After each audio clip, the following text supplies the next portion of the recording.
Today we are going to create this pretty CSS animation step by step using only pure CSS. If you look at the final animation, you will notice that each character animates individually, even though they all use the same animation.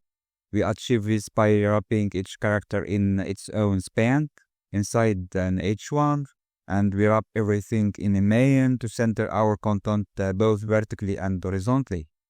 The H1 has the class heading for overall styling, and each span gets the class char. And let's give them some font styling before we start animate. Next, let's create the animation for each character. The character starts from the top with rotation, middle 50%, it moves into view and rotates slightly, and it ends 100%.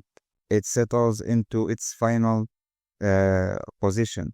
We apply the animation to each character, and we add the start position here. Since span elements are inline by default, and inline elements can't be transformed, we set them to display inline block. And to make each letter appear one after another, we simply add the delays using nth of type selectors. This ensures each character starts its animation just a fraction of a second after the previous one, creating smooth cascade effect. Since we want the letters to only appear once they enter the visible area of the H1, we add the overflow hidden to our heading.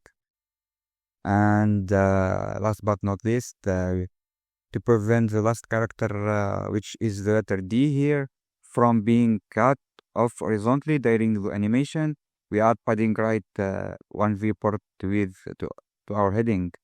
And that's it. We have created a neat intro animation using only HTML and CSS.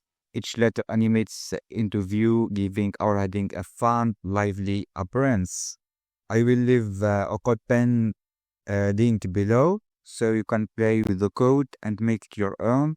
Feel free to experiment with different delays, transforms, and durations to get the exact look and feel you want. If you enjoyed this tutorial, make sure to leave a subscribe and stay tuned for more CSS tips and tricks. Thanks for watching. I will see you in the next video.